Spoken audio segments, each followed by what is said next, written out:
You can't just use the passion as a reason to like freaking burn out and be an asshole. Yeah, it's not your magic carpet It's ride. not. I like that. Let's do it. Cheers to you. Cheers to you. Cheers. Cheers, everyone. Welcome to Creative Happy Hour, where we get drunk on the creative possibilities every week with you guys. Yes, we Yay. do. Ooh, so we are drinking Pomegranate Passion. Ooh. Yeah. Why are we drinking Pomegranate Passion? Because passion is a freaking buzzword. Everybody's looking for it. Everybody's pursuing their passion. It's so important. And if you're not, you need suck. to start today. Yeah. After this episode, well, you need maybe to get on it. Except I was a little bit more like equal, where I was like, wait, sometimes being so obsessed with your passion is not a good thing. So we're going to tell you guys what is passion.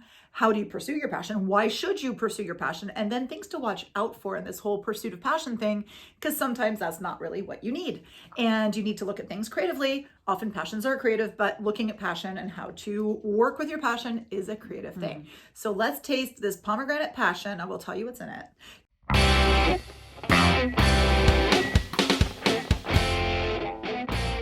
Cheers again. Cheers again. Let's check it out. Okay, mine's super salty because I put more salt on it because that's my passion, is salt.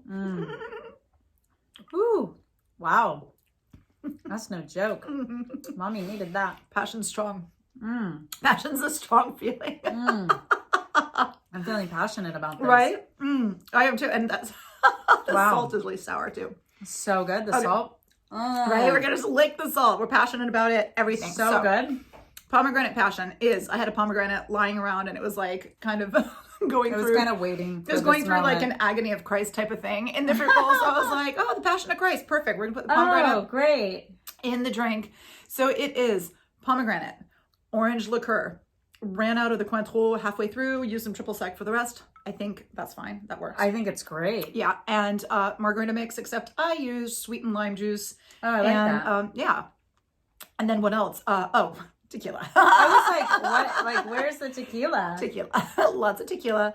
That's why I like it. Yeah, I use reposado so that it's, nice. a little bit more, has some more oomph to it. Little oomph. And I think it's great. It's super sour. Passionate. I rimmed it with salt, which is a lime salt, which is pretty damn strong. Last time we used that was one of our really crazy. Oh yeah, that was the robot drink. It was the robot drink. The AI it was episode. The AI, yes.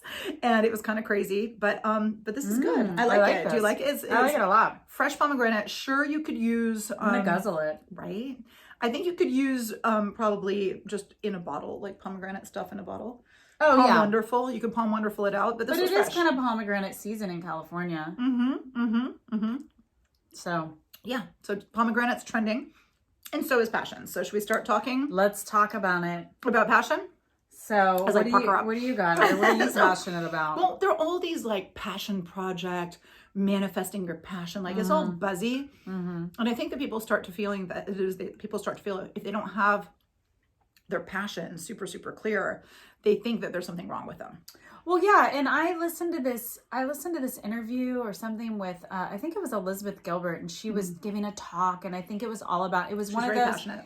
Well, it was one of those like kind of cliche passion talks about like she's so passionate about writing, and it was one of these and so she got this Facebook letter from one of the people that were in the audience, and she was like, it's so unfair that you just go on and on and on about your passion. Well, what if you're not passionate about something? What if? And so she really reflected on that, and she felt super shitty. I'm glad she thought about it. She got confronted by this person in the audience, and she got really kind of upset about it and reflected about it, and then she addressed it.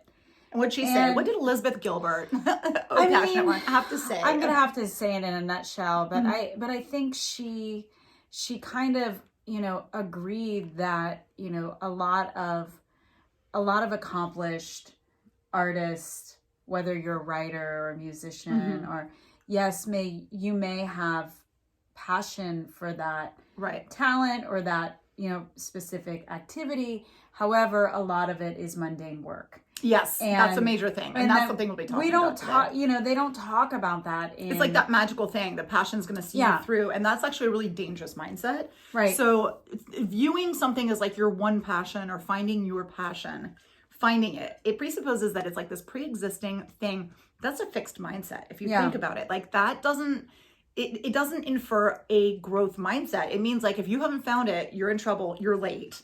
Right. And once you do find it, there it is, and it's not going to move. And that's not true, right? We know that passion can evolve over time. We know that you can find multiple passions. We know that you can kind of find something that you're passionate about within what you're already doing. Right. So that's a really, really important thing to think about. And I think that just not to guilt out if you haven't found that passion. So things that passion, like what passion is, like what people say. Passion? So people say that the passion, so the funny thing is that, you know, when you talk about, I was joking about the passion of my pomegranate, the passion of Christ. Well, I wasn't joking about right, exactly. You were not.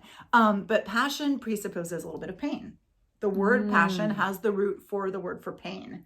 So you're willing to suffer for it, essentially. Yes. Is So what you're saying. Absolutely. I think the passion can make you suffer, and you're willing to suffer for it. And this is something where that pain can cause some real passion burnout. And I think that that's something else that we're going to mention is how to avoid that passion burnout that kind of brings you to that pain point where you're following your passion so much that you've actually done it to the detriment of other things in your life. So that's really important.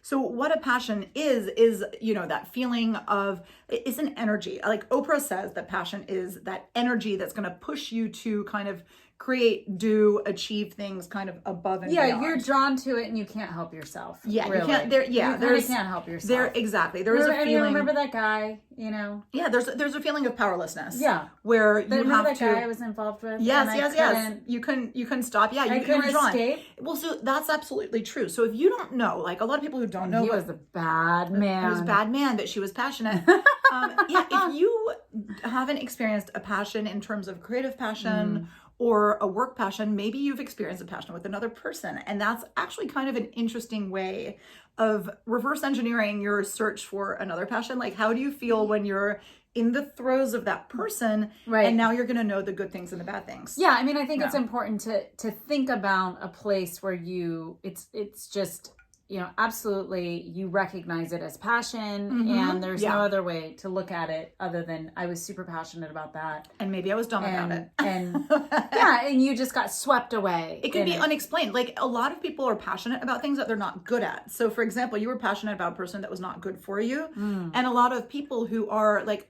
artists who can be really great in something else, they're going to get passionate. We're not going to name any names. No, we don't have to, but they're going to get passionate about things that they're not actually that good at, but they really get into that zone when they're doing it.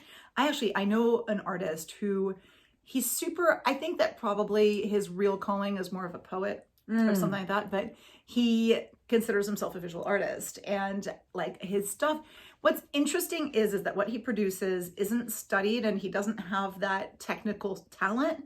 But since he is so passionate about what he does, this is exactly it shines through. Yeah, this is exactly the story of Allen Ginsberg. I was listening to I watched a documentary about Bob Dylan and the what was it called, the Rolling Thunder Review. Right. And it was a very fascinating. But Allen Ginsberg was, you know, he was a poet that was on that circuit. Yeah. And he really wanted to be a musician. Yes, he really wanted to write music, but that wasn't his thing. He was a poet. And they kind of talked about that. Bob Dylan talked about that in the Rolling Thunder Review.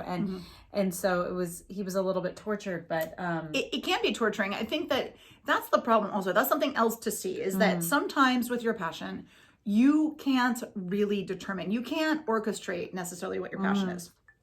So you can figure out what your passion is, but if you have a passion for something, so many people talk themselves out of their real passion because they want to do something else, or because they don't want to do that because there's no money in it, or they don't want to do that because it's inappropriate. So you have all kinds of people talking themselves out of their actual passion.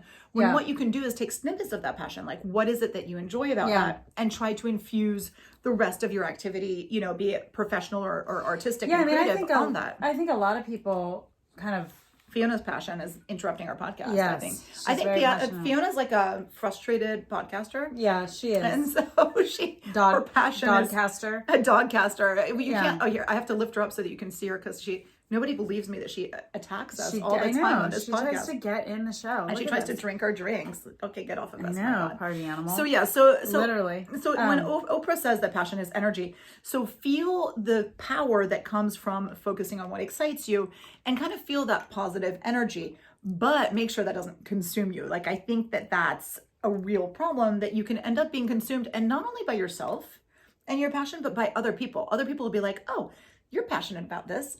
Can you do this for me for free? You know, and then there's that thing when you're at work and you're kind of that passionate employee. Yeah. You're going to be taken advantage of. I don't think that's me, but I think that I beg to differ. That can be you. Yeah, it can be me. She's licking my glass. Yeah, I just did my personality test today. Ooh, and what it is? For work.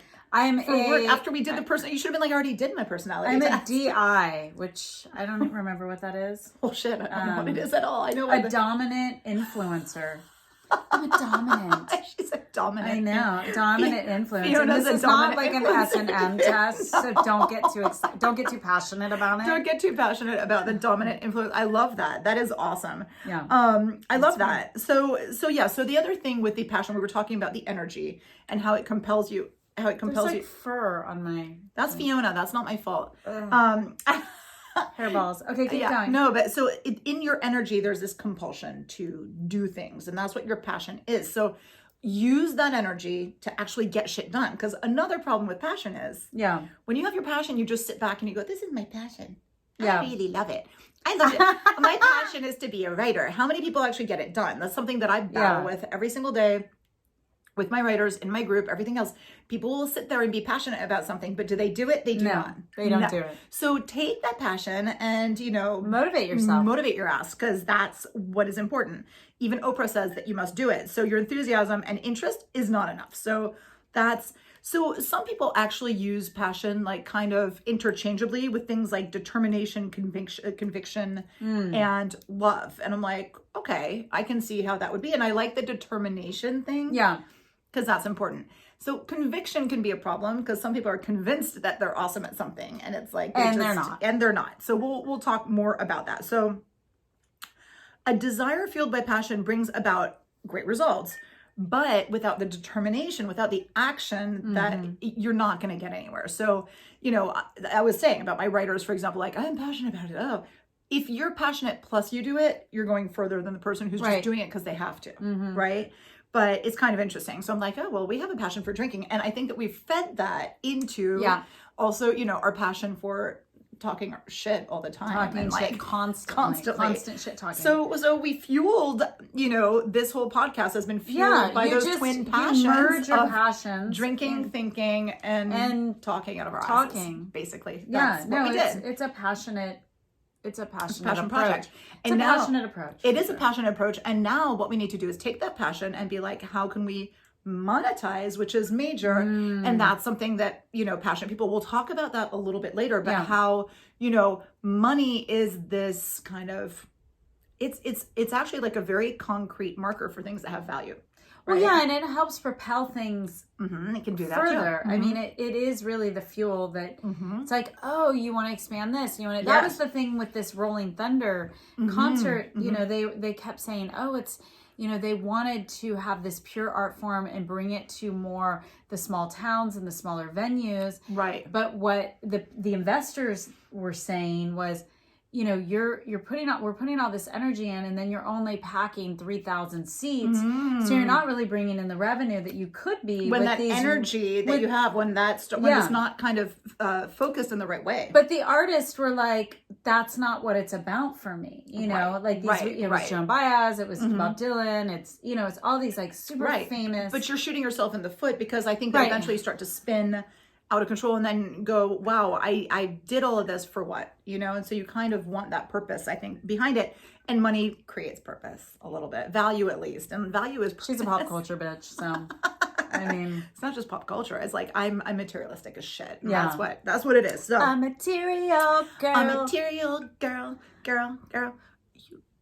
Guzzled. No, you don't understand. Like, you guys, I moved today and at work, and I was like, and like my back did some kind of wrenching. She threw that was energy. So I'm doing Tiger Balm. I did Epsom salt, like super hot bath. As soon as I got home, I could barely walk, and then I got my drink on. She got her drink on. I came to a happy hour. She came to get happy. And so that's when the Happiness passion usually resolves a lot of pain.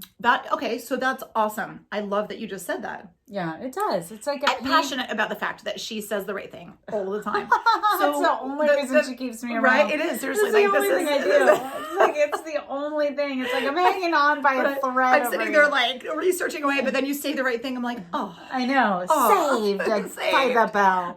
Yeah, no. That passion can be a pain. But then when you have all of a sudden that love kind of fuel, you get that some kind of a little pleasure like stuck in there that is a surge, and you're like, ooh, and that refuels you to keep going. Yeah. So I kind of love that. So so think about something that you've gone through, that experience where you get really you get pulled by, and then there's a little bit of a struggle, there's a little bit of tension. Absolutely. I think tension is part of passion too. Oh my god. So these are great things. So again, she says just the right thing. So I have things that people think things about passion, and they think that just because they're passionate, they're going to be happy and it's not going to hurt. Yeah. And again, wrong. Like a lot of people who are passionate are super angry all the time because they see things being done wrong or against what their vision of the world is, or they have the pain of trying hard to achieve something and it doesn't work. And that doesn't mean that it's not your passion if you're like totally freaking out and in pain about it. Yeah. And that you're not deliriously happy just because you're following your passion. Sometimes that can make you really, really frustrated and unhappy. Look at Steve Jobs. I mean, that guy was constantly yelling at people, throwing shit. And he was very much passion driven. Yeah, very much passion driven. But look at what he did. He focalized all of his passions into something that made a shit ton of money. Yeah, well, and I mean, I'm getting the hint. Right? I'm getting the hint. See, money. Hint, I know. Hint taken. I think because as creatives, I don't even think you're hinting at this point. I think you're just being straight out there. We need more money. Direct sales. As creatives, we just do things out of passion, and it leads to burnout, because if we're not rewarded, then we think, oh my God, my work doesn't have the value. And we think, why am I doing this? Because I mean, passion can feed you for so long, but not necessarily. So, okay. This is great. So people look for their passions, right? And people look for passion in the wrong way. So you and I don't have major issues looking for our passion. Look for passion. No. I think I am open to it. That is brilliant, because that is actually the real way of doing it, because so you're open to it. So that's one of the things. So when you're looking for passion, you're not actually looking for passion, because so many people look for it and they do all these psychological. I don't think you can look for it. I think you just have to be available to it. That is a great point. Yeah. So a lot of people will do like psychological tests to see, like, to try to find their passion, or they'll try to remember like what they did as a child. Like, was that my passion? I used to be so good at skateboarding. Maybe that's my passion. Like, no, fucker, it's not. No, and then it's not. And then they'll do things like trying, just thinking about things and writing lists of what people think they're good at, and asking people, what do you think my passion should be? Or they go to like a counselor or they a go coach. To a coach. They go to a coach. They go to a life coach who, I don't think you need to go to a coach. I think you do not. No. I think you need to just check in. You need to go to a writing coach is all I have to say. Yes, but that's different. I think that if you're trying to write something, yes, you need someone to help you with that process. But for looking for passion or being open to passion, I think... No, being open to passion is the right vision, though. That's different than looking for it. Yeah, you don't look for passion. You don't look for it. Here's what you have to do. You can't look for it. It's not a thing. It's an experience. It's an experience. So you have to act. And it's relational. It can be as well. So you have to act in order to actually find those passions. Mm-hmm. You can't sit there in your corner and think about it. It's not a mental thing, it's a feeling. Right. So if you want the feeling, you have to do things to go there. So you have to put yourself in situations. You have to try new things. Mm-hmm. You have to do those things to actually open yourself up to that passion and see how you feel when you actually do launch yourself into those things. Or you do meet those new people who, so I actually had this fun little list. I kind of loved it. It was, so here, I'm going to give you some less great ideas on how to deal with it. And then I have a list of things that you should be looking at maybe instead of passion that are also P words, which I thought was really cute. So one thing is just kind of live this life where you love everything you do. Or at least be open to it. Yes. So find something to love maybe in the things that you do. And if you can't find something to love in what you do, maybe you should reconsider the fact that you're doing them at all. But for example, you in your day-to-day rent-paying job, you find lots of things that you love to do.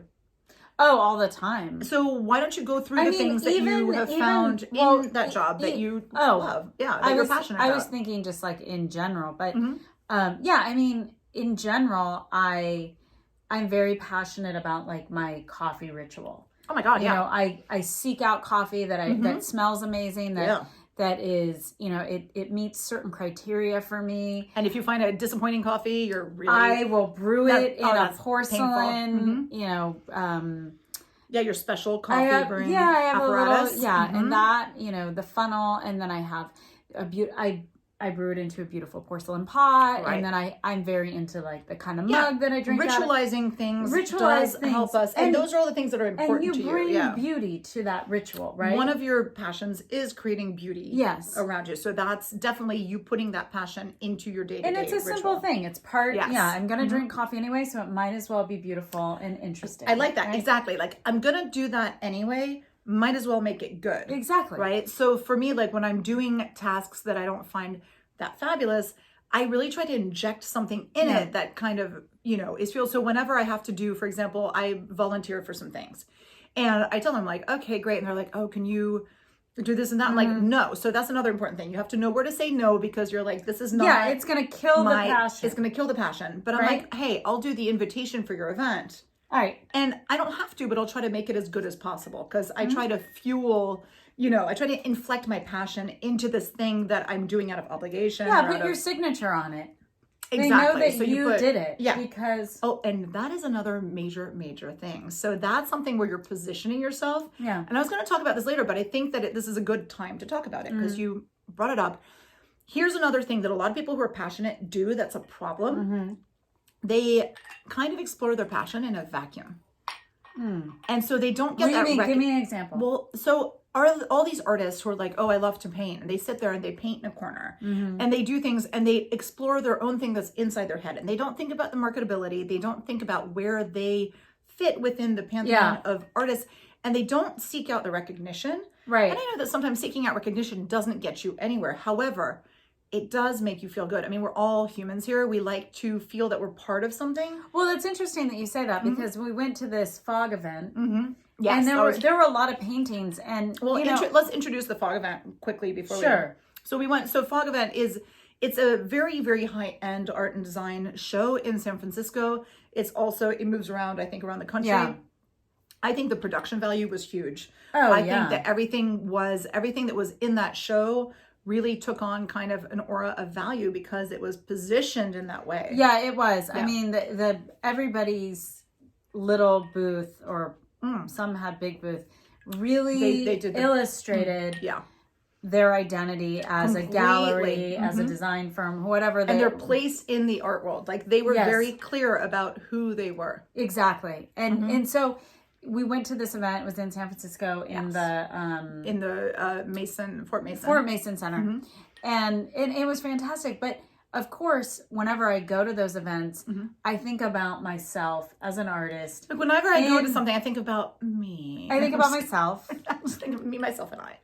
And that's my passion. It's kind of my passion. I'm really passionate. It's like kind of passionate about myself. No, okay, sorry. No, but I mean, it goes with what you're saying. Is that, you know, who are you in reference Where to? Do you fit in? The successful artists that are producing art. Absolutely, and, you know, they're bringing art. You know, the other side of that is, you know, and I think we talked about this on the way home, is I felt like, although, you know, it was fantastic and very well done and very well curated, I also felt like it was a little bit empty for me. It was lacking in that soulfulness. Yeah, there was because something... it was more product. It was more commercial, I believe, but I think that's exactly where they positioned it. They were aiming at, like, all of the people who got VIP passes are decorators, interior designers, architects. Like, that's they where don't they're need to going. know the meaning as much as they need to apply it to their client. Or the value. It's the look and the value. Yeah, like they just perfectly oriented it to that. And then I went to a different art show called Untitled in San Francisco as well, and I was like, the same day. No, I went. No, of course. How would I? I'm not magical. I was like, damn, you're like, I was with you. How'd that happen? Unicorn girl. No. I went on rainbows. Friday. Is that when I went? Oh, maybe. I mean, okay, maybe. And or maybe Thursday. No, Thursday. And so I went to this other one, and it was called Untitled. Ooh. And I was like, untitled's kind of nebulous. Yeah, well, Untitled, I end up giving, even if they have names, I end up giving them my own names. Yeah, you're like, anyway, so I'm fucked up art. I'm like, so, that's PMS. Yeah, PMS art. Yeah, the PMS painting. Yeah. I remember that one. But Untitled didn't have this really tight identity like Fog did. Oh. They didn't have that high-end feel. And when you walked in, they had this whole thing about these like just environmental disaster refugee type situation. I'm like, this is so depressing. And it was a similar location but not well executed. There were paintings and works of art there that were like $250,000. I think on average some of them were more expensive than at Fog. It looked very down market. So I feel like they didn't position themselves well, and all of these artists who have the same level of passion, yet this is what they get put into. And I feel like, maybe it's not getting communicated in the same way that they're trying to get it communicated. Like if your passion is all consuming, and if your passion, like if what you're doing with your passion is important to you, make sure that other people understand that and that they represent you properly, because I really feel like that's a problem. If you're working in a vacuum and you don't know like where you fit in and you don't value yourself and make other people value you, again, it's back to the money. That's what I'm about. But it is. I mean, you look at artists and there's a long term, there's the long game and the short game, right? You know, there's artists that are smart. You know, you know what I mean? Like you look at a lot of so that's the interesting thing about passion, the long game and the short game. Yeah. Oddly enough, so passion's meant to last forever, right? That's the stereotype of passion. The problem you got to keep putting gas in the tank, though. Totally. You need to keep feeding that or passion. At least keep putting tequila in my glass. Tequila in my glass. No, that's the problem. People assume that passion just stays there and just remains. You gotta feel the passion. And thinking that it's so static and you're not fueling it is a big problem. But there's a whole set of people, especially millennials. Watch our episode that everybody hated. It's no different than like, open the curtains so your plant can get some light. Water your plant. Give some fertilizer feed to your passion, plant. and you can feed your passion with. Well, I'll tell you what. I've got all those P words. I've got that list. I'm into lists. So that's one of my passions. But I have a whole list of P words that's going to feed your passion more. But so many millennials who go to work and they go to a job interview and they're like, this is my passion. I want this job because I'm passionate about Xeroxing copies. Seriously. So they're unrealistic about what's going to happen at work. Number one, they want to follow their passion. And when that doesn't happen right away, they are in that short term. You were talking about the short term versus long term. And so many millennials are like, my passions, my multiple passions, I'm following them. And then when I don't find them, I'm going to find a new one. And that's the problem. You can find multiple passions. That's not a problem. But sometimes if you want your passion to go somewhere, it takes a lot of I often time. will tell my friends, they'll get a job that they hate, and maybe they've been out of the workforce for 6 years. So they're kind of stuck, Well, maybe they've been out of the workforce for 6 years. Because they were a mom and they went through a shitty divorce. Yeah. So I'm like, babe, give it a year. Give it a year so you have it on your resume that you're not a complete fucking flake. Right. And a year is a lot longer than a lot of these people are willing to give. Like so many of them, like 2 months. And no, I learned everything I had to learn. No, you didn't, fucker. You're not looking deep enough. And that's something else on feeding your passion is that like look a little bit more deep. Well, and I think what happens is you get a marketplace that is fueled by the temporary value that it's like this, we have that it's kind of built into the system, right? And then I agree. And then that means that you provide a temporary value of this boost when you have the energy that from your passion, but it's artificial, and then you're disposable. Because the next person who's high passion is going to come along. And that's where we'll talk a little bit more about the whole passion and work thing, because it's major. I think so many people think it's passion versus work, but it's not. Like, how do you actually create work that meshes with your passion? Well, even very, today, very I mean, I was working in the lab today, and when I left the lab, I left it super organized, super clean. Everything was set up, everything. And in my mind, I was like, even though it was essentially leaving the lab clean for the next morning, it had my signature because it was very organized. You love to facilitate processes. Yeah, well, that's one of your passions is facilitating and streamlining. Like that's something that you actually love to do. And I think you like to do that creatively or at work, like you do. Yeah, I do. I do. I mean, I'm not really cued into that very much, but even today when I left today, I was like, ooh, This is what I'm going to walk into tomorrow. Right. And everyone that I work with is going to walk into it. And, it's the experience. And I was the one that created it. Absolutely. I created the ambiance. You did. You created that that feeling, that experience. Yeah. And that's something major. Like that is a passion. That is something where you actually inflect that into everything. You know I call it hearth. I mean, it's really, that feeling when you walk into, I'm very passionate about hearth. I think when you walk into a venue, like a bar, a restaurant, anything, someone's home, and they have a feeling of like, oh, I can let my guard down and I can relax. Yeah, I like that. You've created hearth. The ease. You've created hearth and welcome. Yeah. And you've allowed them to let their guard down and be welcome. And that's something that I'm very passionate about. That's super important. I think that the feeling of, when you go somewhere, and that's what I do with interior design. Like I want all my spaces to have meaning and to be something that people feel like, oh, there's a reason I'm sitting in this place. Yeah, I'm guarded. Yeah, and I don't have to feel like, ooh, what's this place for? Like that's a passion. And but that's something that you could fit into a corporate job or a creative pursuit, and so that's kind of it. Like start looking at what your passions are. You have to look at that because I even know when I was doing sales, people would say, oh, I get this feeling, and again, it was that feeling of hearth. It's a feeling. I think it's that. Yeah. And passion is that. Like passion gives you a certain feeling. It is something that you feel with your heart. And that's what they say. That's the other interesting thing is passion. Don't look for it intellectually because it is a feeling. And sometimes your body, like your heart is a little bit smarter at detecting things than your brain. It's more intuitive. It's more intuitive. And that's like, it does take intuition. More salt. I know. I'm just like licking the salt. It's so good. So look, another little like kind of intellectual, like if you're looking at the intellectual ways to find your passion, look at what is the common thing, the common thread in what you consume in terms of media, like the music, the, films, the entertainment. I mean, you're a very documentary. You like to do a deep dive. Yeah, I like to do a deep dive. Yeah. I like documentaries a lot. Yes. Although I've become a little skeptical of documentaries. Oh, of course. Because, but to me, it's fiction. Well, I'm skeptical of the ones that are like arguing something. Yeah, the ones that are just documenting a story. Well, it's the ones that have like a program. Yeah. Right? I mean, that's always something that I think that in our political climate, like we're starting to see like when things have a program, like an agenda. And I'm fascinated by when I'm affected by an agenda and if I'm convinced. Yes.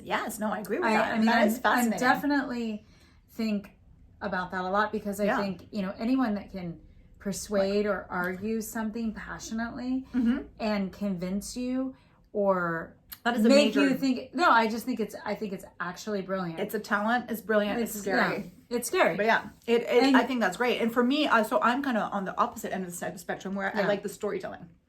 Yeah. Oh no, I love. Well, you like storytelling too, but I do. I mean, last night watching the Bob Dylan, and I was super fascinated because I've seen him live. I saw him live with you. Yes. But he was so That was disappointing. Yeah, because we saw Mark Knopfler right before, and who was amazing, amazing. Yes, but I saw this like young 30-something Bob Dylan in this Rolling Thunder, crazy. And he'd paint his face white, and he would do the black eyeliner, and then he wore this hat, and it had like flowers all around it. Wow! And he had this like really cool scarf, and he would do all these he would speak, he would sing some poetic phrase, and then he would be like, he'd make these crazy faces that you were just like, he would act it out. I mean, it was really fascinating to watch him. That's kind of what remained when we saw him, was that kind of declamation thing. Yeah. I don't think he ever set out to... I don't think he ever set out to be a singer, per se. I don't think it was that. I think it was declamation. I think it was getting... And that's... But I didn't understand that about him. Until... Yes. And I feel like, unfortunately, I couldn't appreciate him as much as I would have. Yes. Sometimes doing the deep dive is such a help when it comes to appreciation. I was like, oh my God, I would have appreciated it so much more. Yes, I know. Well, that's another important thing is look at when you're looking for a passion. And if you want to identify like what a creative's passion is or was, or what your own is, what's the constant? Like, what's that thread?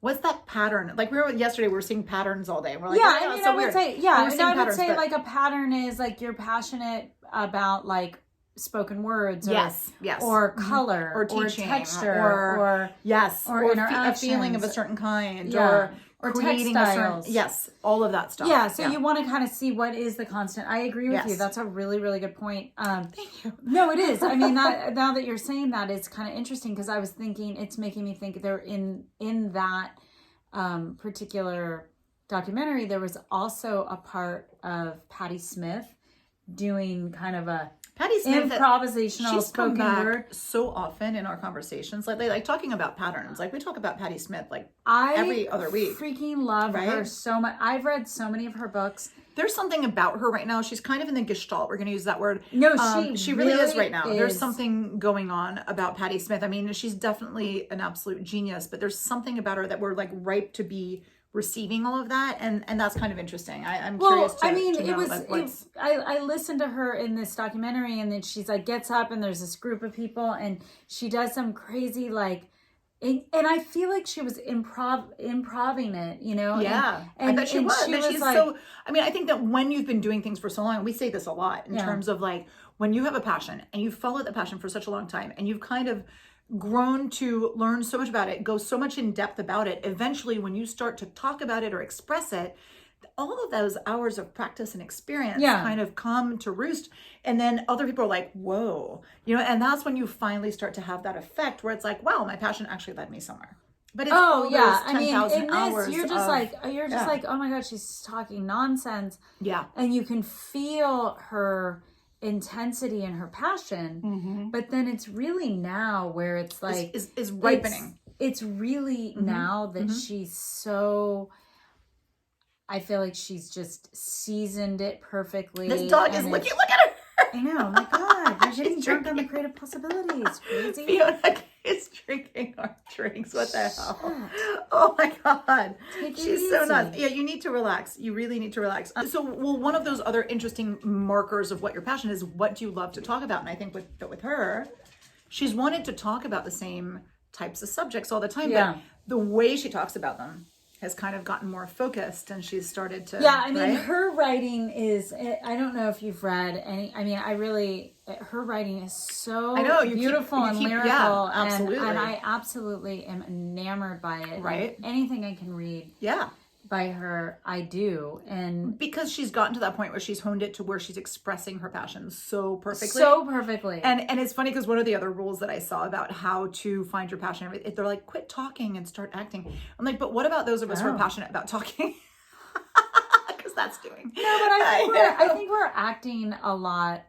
Yeah. I think we're acting a lot of our own personality through the talking. Well, yeah, that's what I'm saying. Like, I mean, because I don't feel like our acting is talking and drinking. But I don't feel like the conversations that I have with you on Creative Happy Hour are that much different than the conversations I have with you. They're actually kind of identical. They're kind of identical. Yeah, so pretty much. I think that's why they resonate. We might drink less during Creative Happy Hour than we do when we're actually like having a conversation. Like, why? And and we'll be like, oh my God, I saw that guy and blah, blah, blah. Yeah, she veers a little pop culture, a little psychology. It's fine. But but I think for a lot of people though, unlike us, because for us, talking is doing.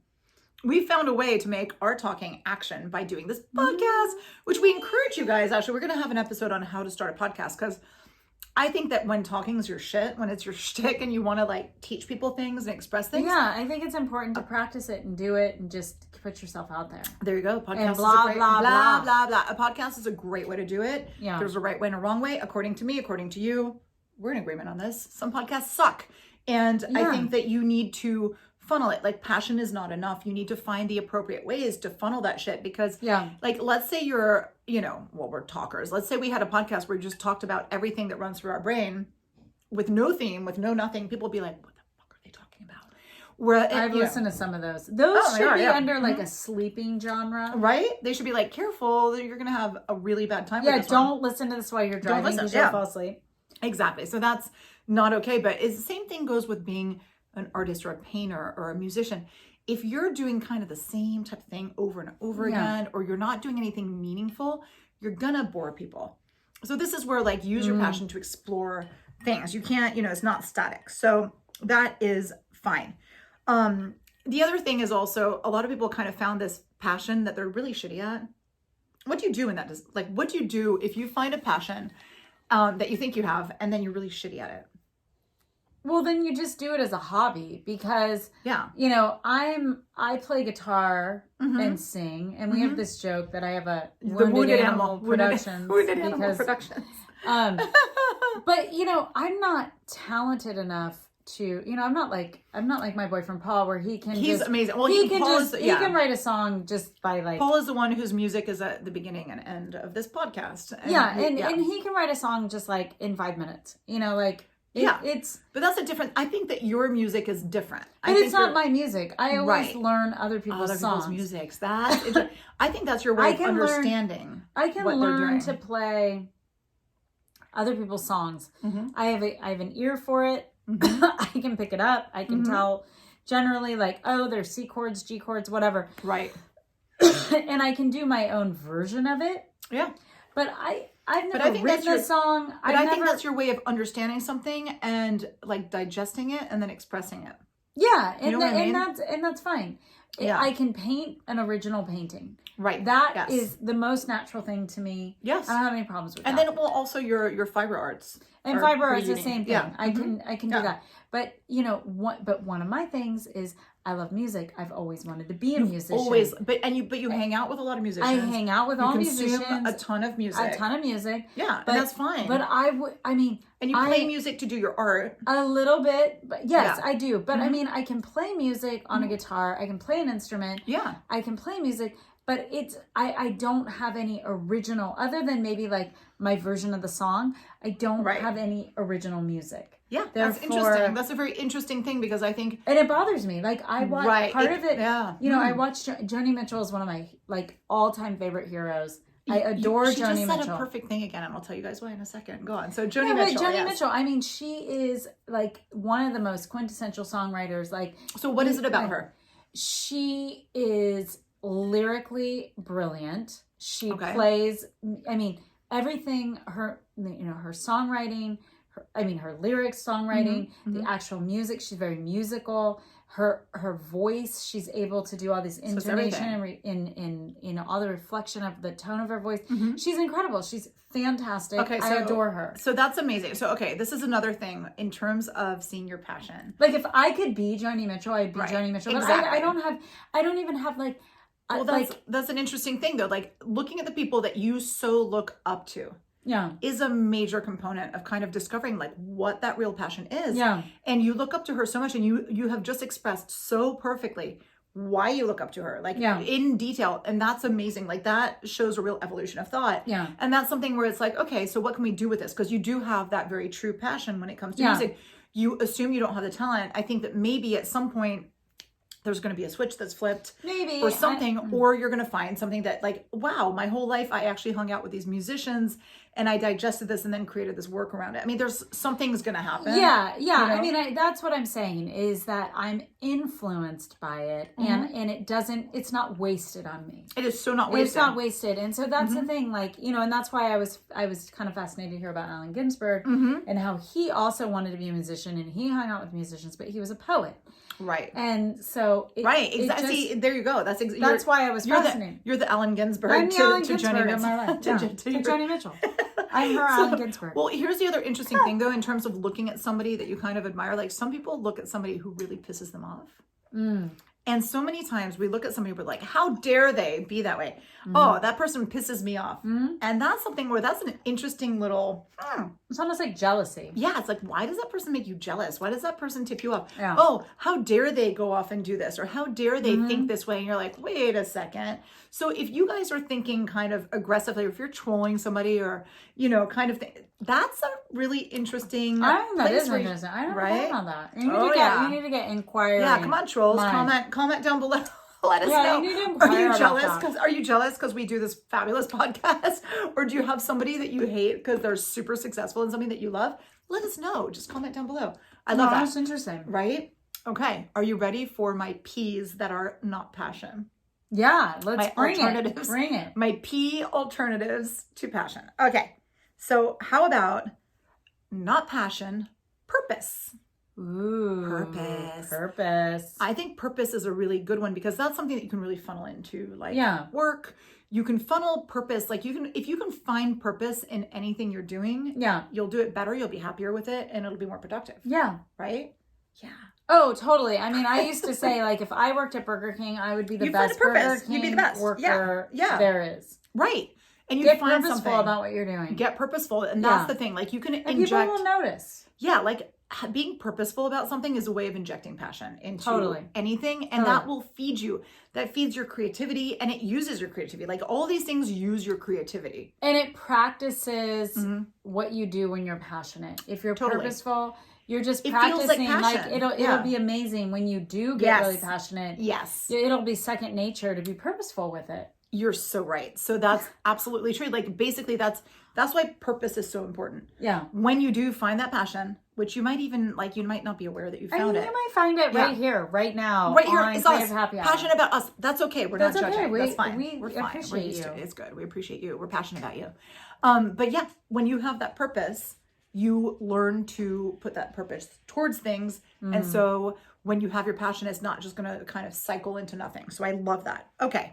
How about not passion, but picking? So picking and choosing between different scenarios.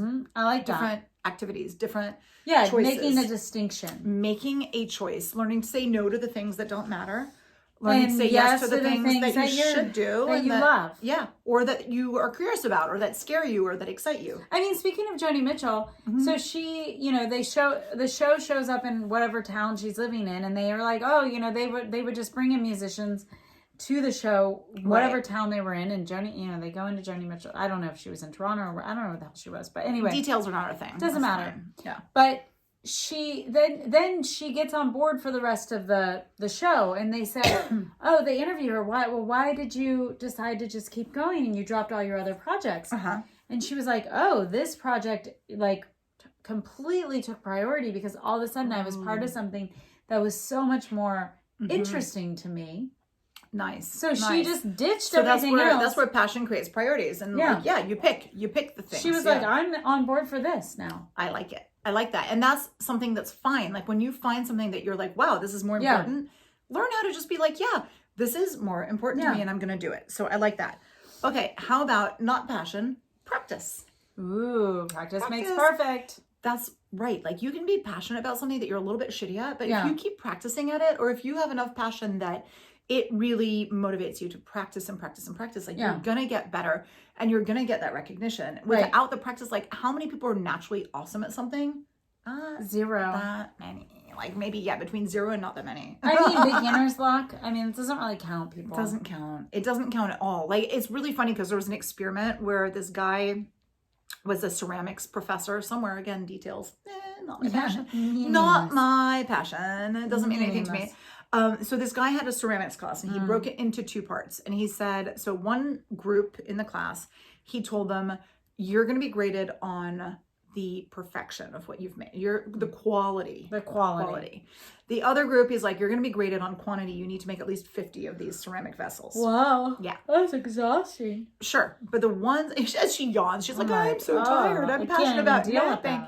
But the ones who had to do the quality ended up doing objectively more creative and better work because they were A, letting go of the perfection, which is a problem, and B, they were practicing. And so they made something better at the end of the day.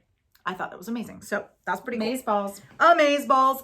Okay, how about not passion, but planning? Ooh, are you a planner? Are you a list maker? I'm a fucking planner. I'm a huge planner. You know what? I'm medium planner. I'm a planner.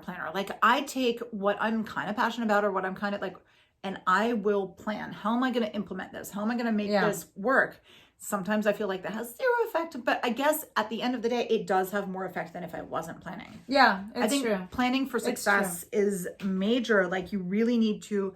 If you're not planning, you're not going to reach that true potential. Yeah. Like you have to have that There are things in my life that I plan a lot. Yes. But there are things that I just don't. We can also have like dreaming. Like if you can see what the final goal, your final, what would my passion lead me to? If you can at least see that, you can kind of have a roadmap in your subconscious, in the back of your mind. And that's enough. That's not bad. That'll work.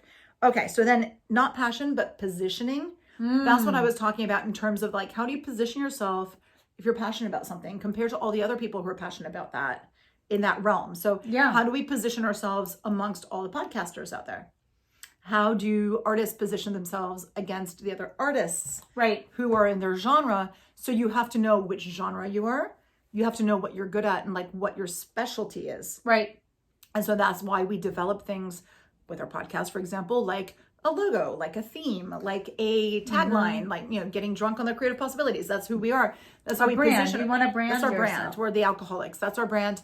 But like people who follow us on social media, for example, a lot of them have podcasts that are similar, or it's people who like to listen. Like people know what to expect. Right. Position yourself so that people understand what you offer. Right. You know, like you don't position yourself as a guitar player per se, but you position yourself as somebody who's passionate about music. People would laugh at No, me. it's not that. But you position yourself as somebody who understands the music. Yes.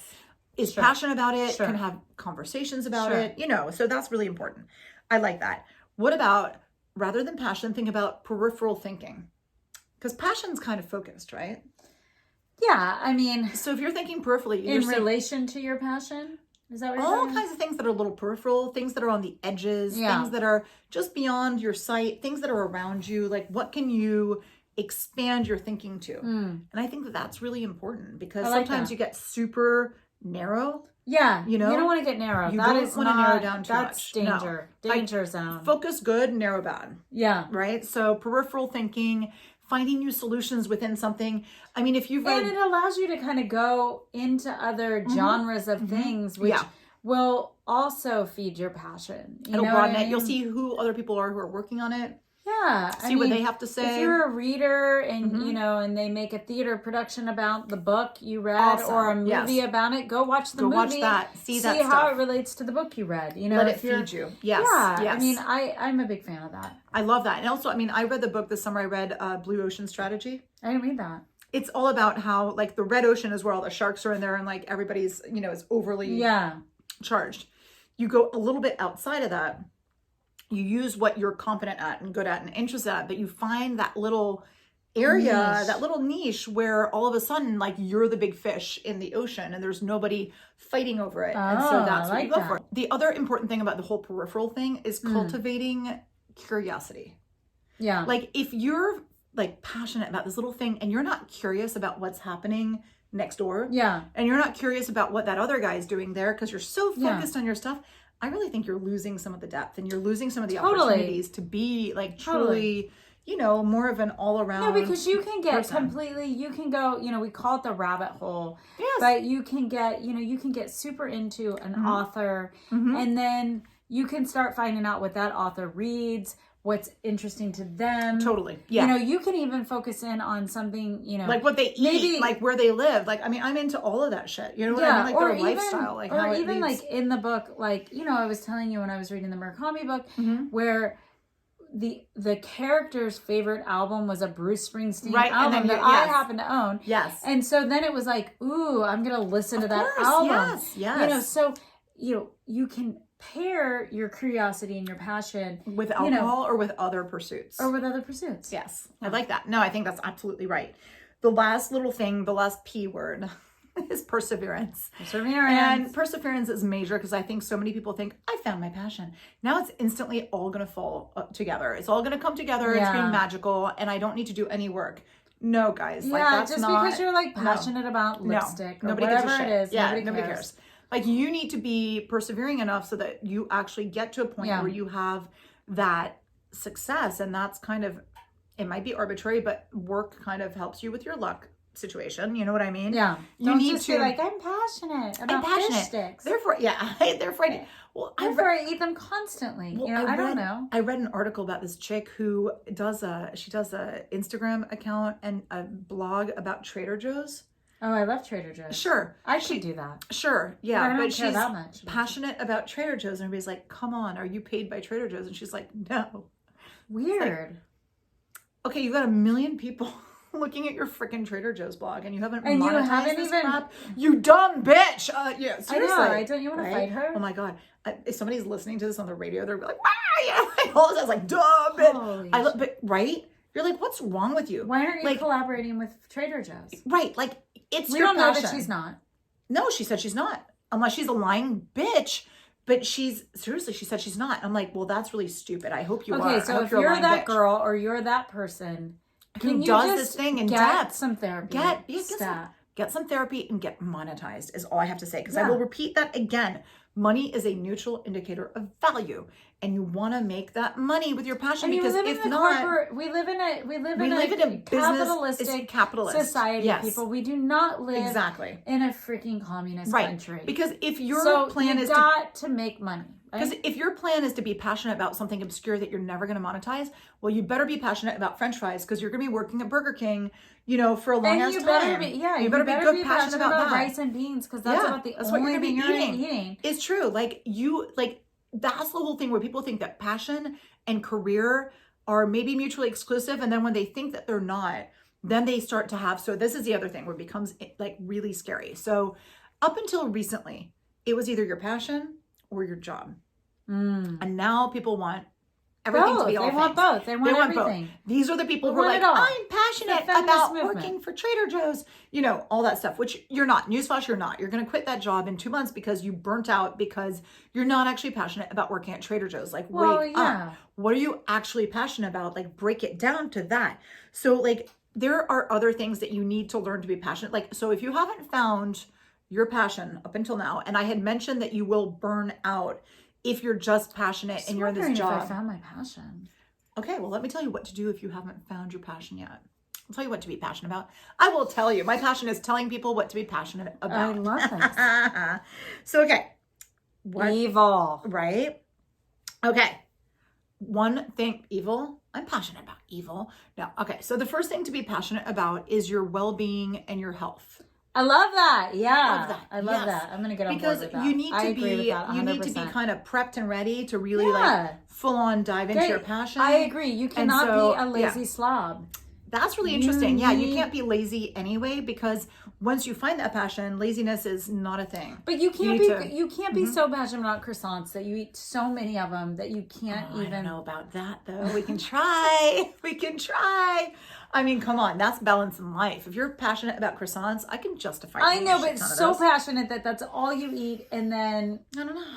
You can't even get your ass out of bed because all you do is eat croissants. Well, no, you have to get your ass out of bed to eat the croissants. Yeah. Okay. But if you're balanced, you're going to work out so that you can eat more croissants. Like, you can get to them faster. Like, this can feed it properly. Don't you worry. I can justify it. Keep going. So, it'll help you feel better. Like, if you're feeling better emotionally because you're taking care of yourself, you're in that place where you can be open. You said this at the very beginning of the show. Open to the possibilities of I agree. I agree. Right? You're not going to be open if you feel like shit. You're not. Absolutely We've already talked about this in multiple episodes. If you feel like shit, if you're not taking care of yourself, you're not going to feel open. You're going to feel like, you're going to be coiled up. You're going to be tired and bitchy and not friendly. Okay? Exactly.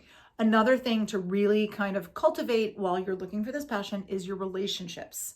And this is majorly important because if you're with thinking, I don't like passion. If you're with somebody, if you're a miserable asshole, passion is going to be like, ooh, maybe skip them. It's true though. Like, no, it is. They're going to be like, we're going to skip over this. Well, we talk. We talk about the 80-20, like the Pareto principle. Totally. If you're miserable, like at a full on 80% of the time, like how are you going to fit? You're not that upbeat and cool time. You're not. Nobody's going to want to hang out with you. Nobody's going to want to hang out with you. But also cultivating those relationships. First of all, when you find that passion and you're so consumed by it, having healthy relationships is going to help you to be able to put it all into that, because you're going to feel supported, and people aren't going to be like, hey asshole, you're ignoring me. Like, you're going to have a little bit of a buffer. Yeah. So if you have some kind of creative pursuit, and your romantic partner is like, hey, you're going to do that stupid thing again tonight? Podcast. Hey, you're going to do that stupid podcast? What the hell? So you're not even making any money. You're going to be like, if you cultivated, F you, dude. And if you cultivated that relationship, that F you is not going to wreck your relationship. It's not going to work. It's not going to work out. It's going to be fine. but also relationships kind of can feed something. When you look at people in depth and see what they're doing, like that can kind of I had a bunch of relationships with people that they did not support who I am. Right. And I wouldn't support your passions. I was like, deuces. I like toodles. I like toodles, noodles. The other thing you should be passionate about is learning. You like to read, you like to watch a movie, you like to listen to something, you're podcast. Learning, always learning. Yeah, that's always major. It is. I mean, first of all, when you're learning, you're maybe going to discover this new passion, but also this is going to feed the depth of your passion, so that your passion isn't just like single. No, I agree. Dimensional. I'm okay. Way into here's another thing that I'm like, jeez. Money management. Money management, I mean, is major though, because no, I'm decent. I wasn't that good. I wasn't that good this past weekend. But I think that's kind of major because you learn when you kind of do find this passion that you're like, okay, how can I be more healthy in my relationship to like my value, how much I need, how much this is worth to me, like what my lifestyle is going to be. Yeah, I mean, I had this talk with myself smart. Today. Yeah. I don't make enough money. There you go. That's something that you have to think about. Be like, okay, I need to make more money so that I can have more passion. It's important. Money is time. Time is money. Time is money. Money is special. Anybody who wants to give us money, please. We should do a Patreon so people can just give us money and see what we do with it. That'd be amazing. That'd be cool. I'd be passionate about that. That's passion. I'm passionate about money. Another thing Flash is cash. Flash cash. Pash cash. Like Pash cash. Another thing you should be passionate about is simplifying your life. Streamlining processes so that you can save time to actually spend time on your passion. Yeah. And also simplify so that you don't have as many distractions. We moved back to Marin and we moved into this tiny house so that we don't have to worry about cleaning extra all floors the stuff and having to manage clean out all the this garage. crap. We have no garage. Or Easy like peasy. landscaping. I mean, who the fuck landscapes? Who landscapes? We don't have to do that. So that kind of helped us, but other people will simplify in other ways, like maybe have a uniform or maybe streamline your meal planning. I don't care what you do, but streamlining and simplifying is good. Don't be doing a bunch of shit. No, don't do a bunch of shit. Do your passion.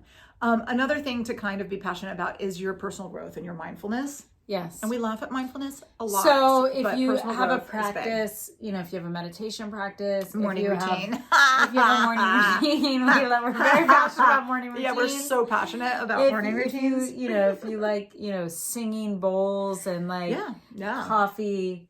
All of that. Trolls. Coffee rituals and all of that shit. Yeah. It's good. That's something that's really nice because you can kind of inject some passion into that stuff. I mean, go to a crazy yoga class and do the like weird om chanting. I like that shit. Whatever. You're just like woo. It just changes I think it's good. Yes. I think it totally just gives you like this like space. Yes, it's space to pursue your passion is major. It's good. It's good. Here's the last cool thing that you should be passionate about, and it sounds like I'm being too like helping others.